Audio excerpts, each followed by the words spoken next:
Welcome to a very interesting conversation as part of the India Foundation Facebook series where we talk about women achievers and leaders in the space of technology. I am Gauri Dwivedi taking you through some of these interesting conversations. Joining me today is N.S. Napinai. She is advocate of in Supreme Court and also founder of Cyber Sathi, someone with whom I'm going to have a lot of conversation on things outside of just technology. Thanks so much for taking out the time. Thank you so much for having me here.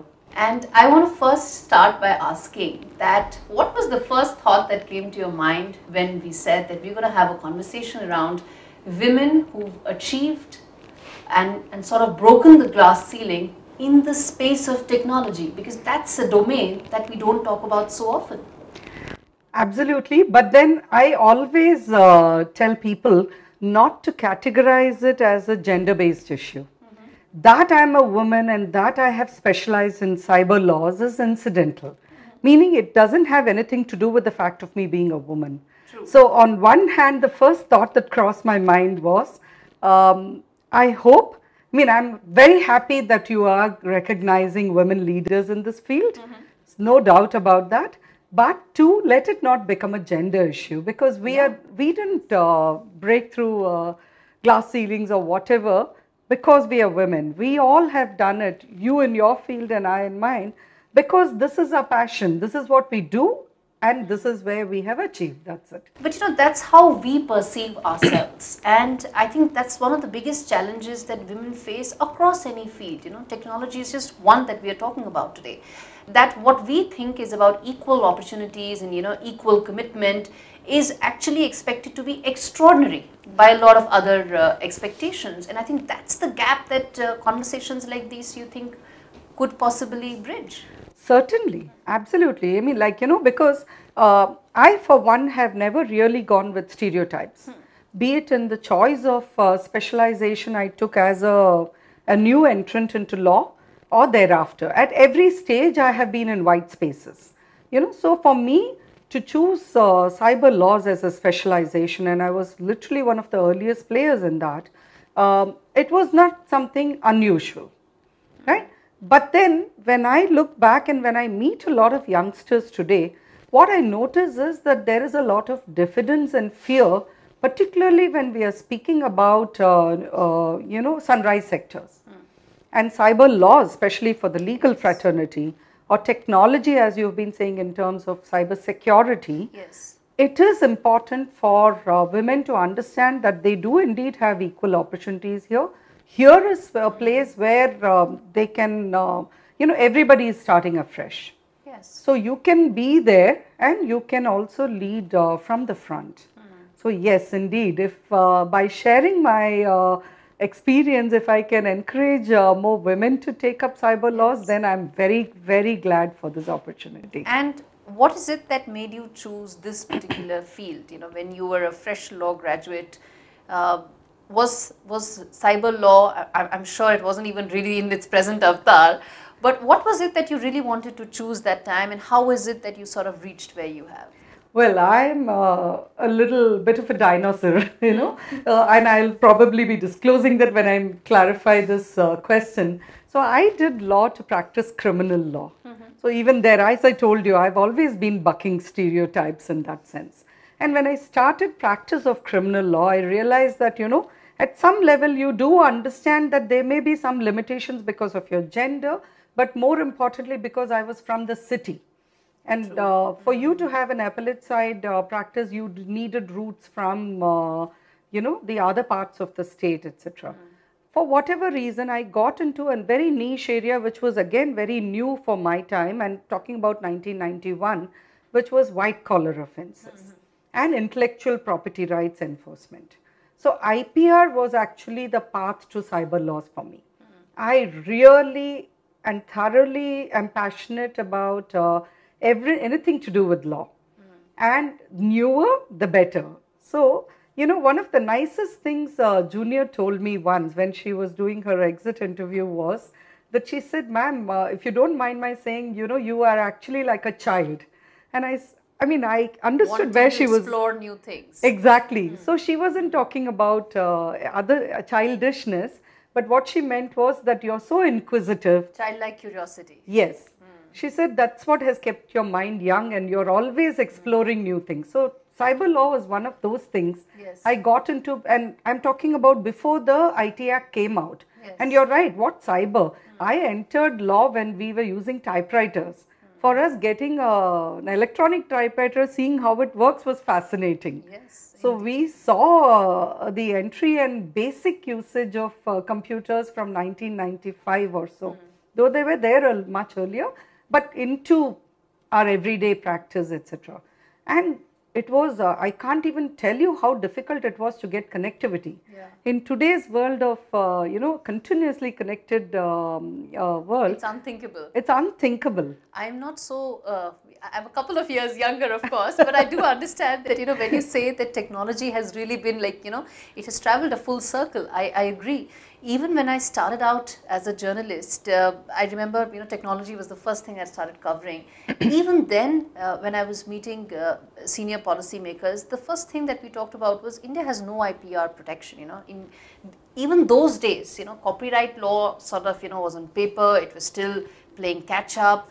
I want to ask you this, that in this journey that, you've traversed, what would be your milestones that you would, hold dear in your journey? Because I ask you this, that, you said I moved away from criminal law to practice cyber. I have seen the sort of technological evolution that has taken place. So your milestones that you think are important to you and in your journey? Firstly, I haven't moved away from criminal law. I just moved to a different niche of criminal law, which is the white collar offences, now cyber crime and whatnot. But when you ask about milestones, it's actually a very important aspect. And also something you shouldn't give too much importance to. So the first rule I put down was, mine is always a moving milestone.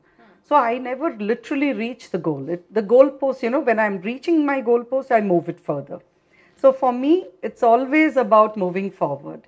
And it may seem a little funny, but I used to have very simple goalposts, like the kind of matters I'll appear in, the bench I'll get to appear before, because to appear before the Chief Justice and to have a reported judgment within a year or a few years of starting practice is a big thing. Yes. So when I got to that milestone, then automatically the milestone moves, right? So these are the small things.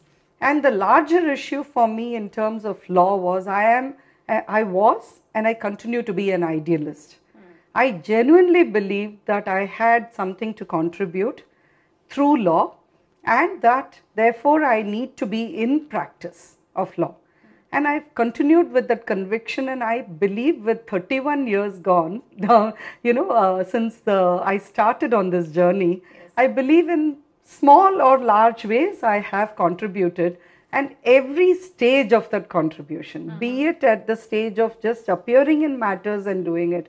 One of the earliest matters was when I appeared for slum dwellers and ensured that they got their allotments, because otherwise it was being siphoned out to false identities and all that.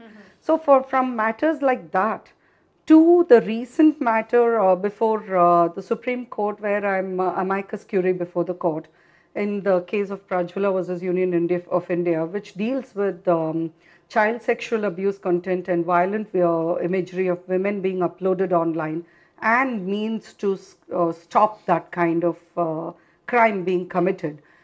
Every bit that I've been able to contribute in my field of practice of law, I believe is a milestone in itself. Yes, indeed. Has your tribe grown in the last, let's say 20 years or 15 years? By tribe, I mean women, lawyers who specialized in cyber crime, cyber law, because, as you said, there were just so many who were willing to take the regular choices, but fewer who were willing to opt for some of these. I find it very strange why people get a little scared or afraid the minute you put a prefix. It's still just law. Unfortunately, the minute you say cyber laws, the minute you say electronic evidence, somehow first principles are forgotten and everybody thinks it's something scary, it's new, and therefore it's something they may not be able to comprehend. And most often, not just women, all practitioners tend to stick to comfort zones.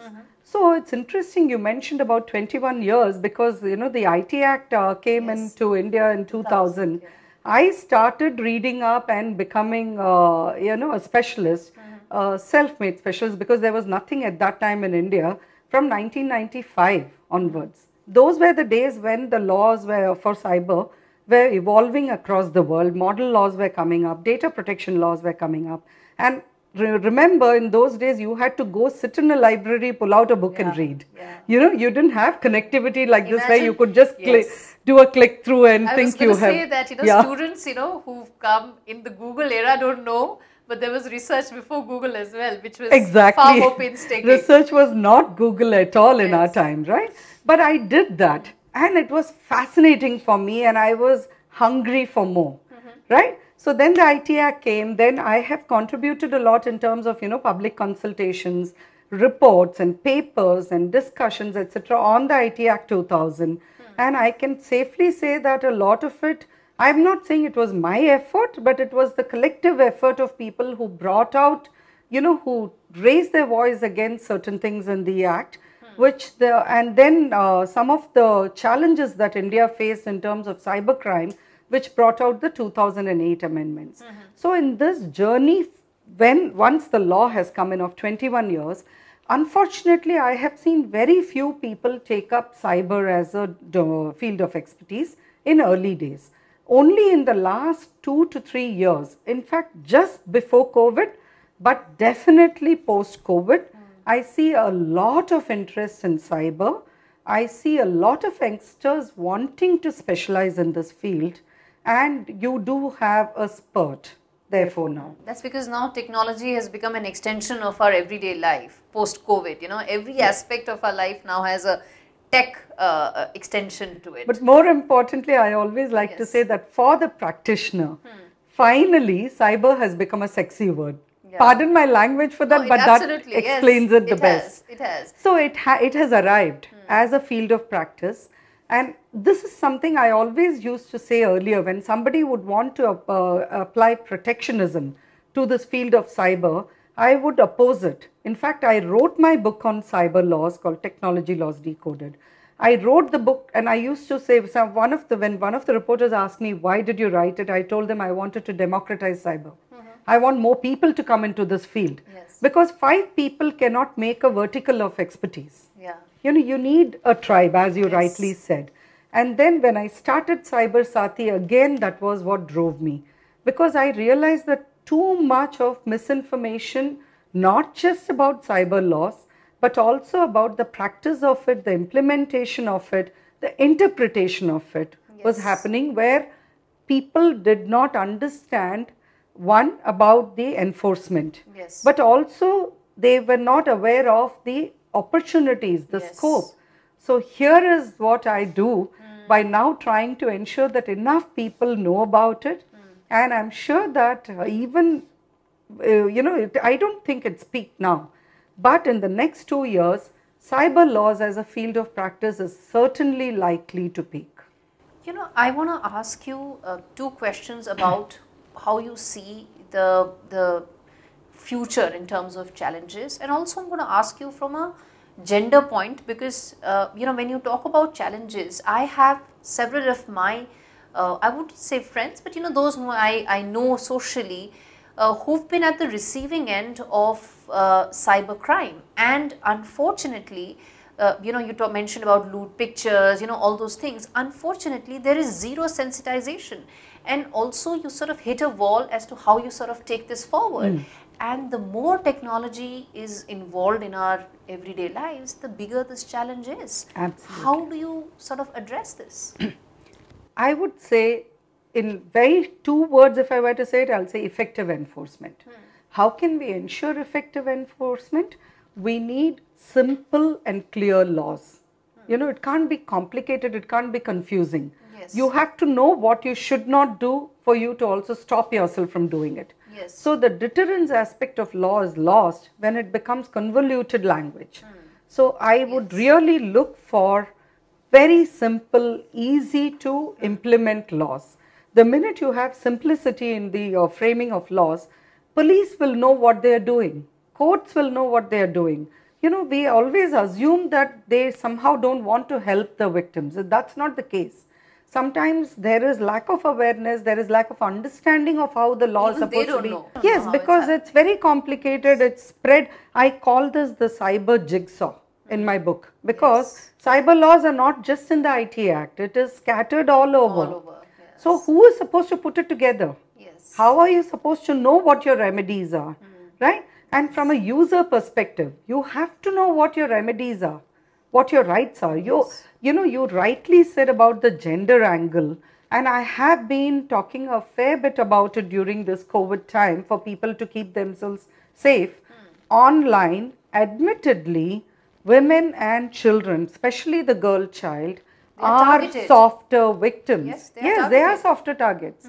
Because the minute you introduce sexual innuendo, the minute you cause aspersions on the reputation of a girl or a woman, it affects them a lot more. Of course. And then it stifles them, because you have a teacher who's trolled online. What will happen? Possibly the school will remove the teacher and say, why take a chance, just go with the male teacher. So she has lost her opportunity.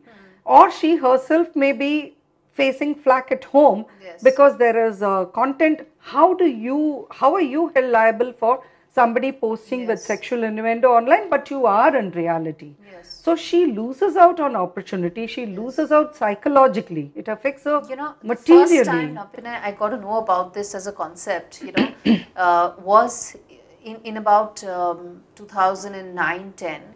It was a different government that time, and in that government, one of the prominent leaders, I'm not, this is not about naming, but one of the prominent leaders of one of the parties, a woman leader, her images were all over the net.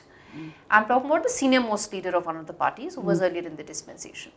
And then Telecom and IT Minister said that this is unimaginable, and he brought about some amendments and changes. It really is, because it was extremely lewd images. Cut 11 years forward, and we are still having the same conversation. Exactly. And how much further has technology marched? And how much we are going round and round in our responses? See, that's what I was going to come as the last point, which is everybody thinks solutions are very complicated because the problem is complicated. My take always has been, choose simplicity in your solutions. So the last leg in terms of responsibility I wanted to emphasize is with the platforms. They have to have remedial measures for users, because users don't want to run to the police or courts all the time. They just want simple remedies of content against them being taken away, right? Because they are being harassed otherwise day on day with this.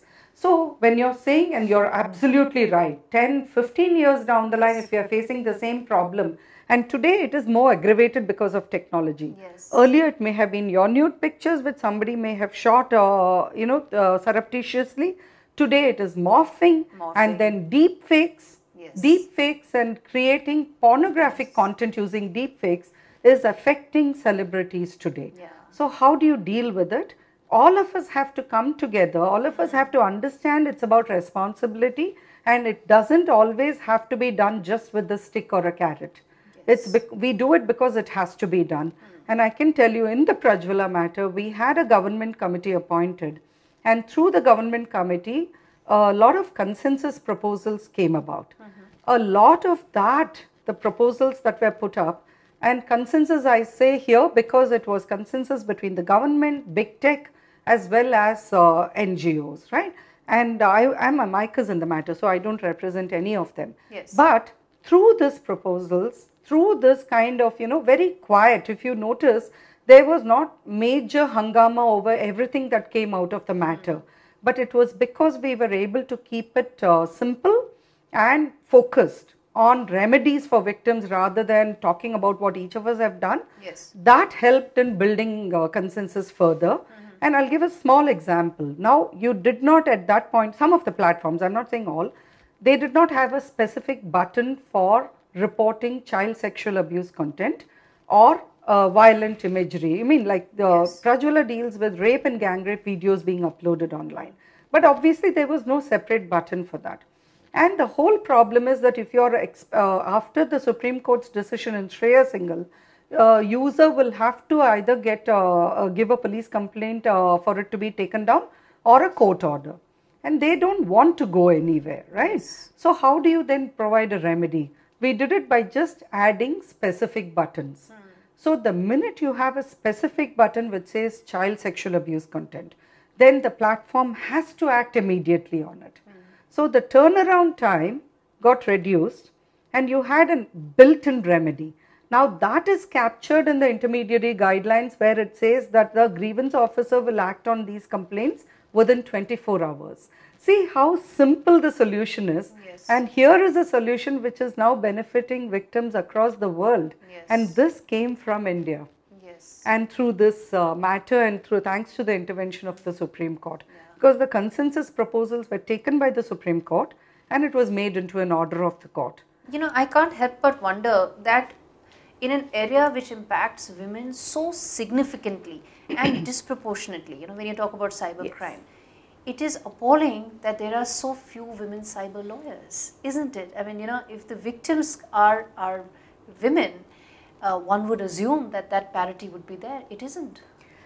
No, yes and no in a way, you know, because one thing we have to keep in mind is that generalists do practice in the field of cyber also. Yes.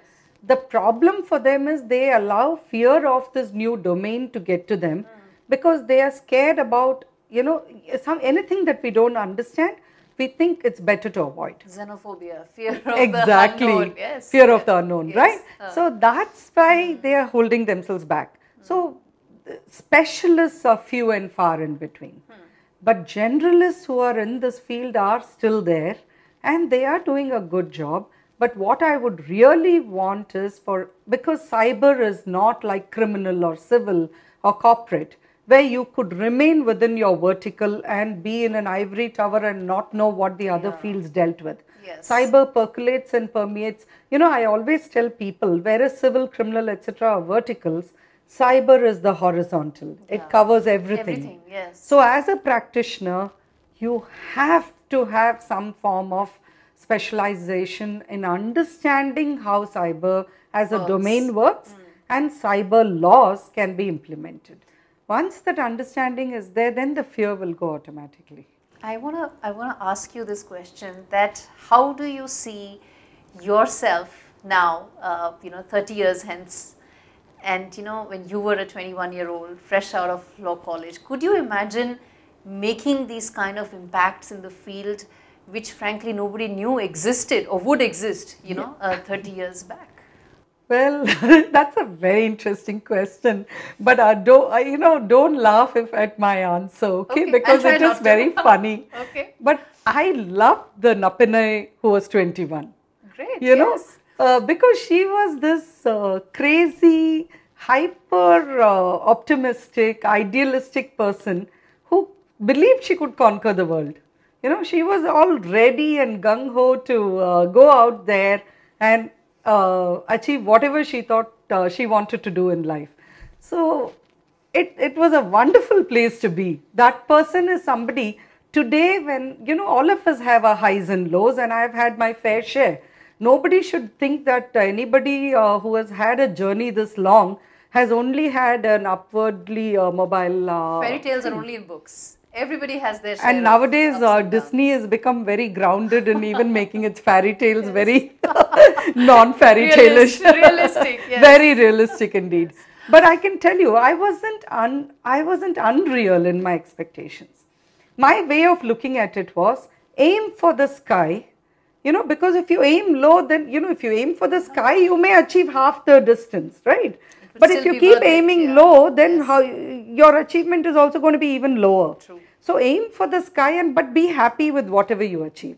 So the one thing that I do today is, if I am feeling low, I think of Napinai of 21 or 25 and I take courage from her convictions. What a lovely conversation this has been. Napinai, thank you so much for speaking to me and to this platform, and I wish you all the very best, and I'm sure that 21-year-old Napinai is going to be in your head as you keep crossing more and more milestones. Thank you so much, Gauri. Thank you for this lovely conversation, particularly.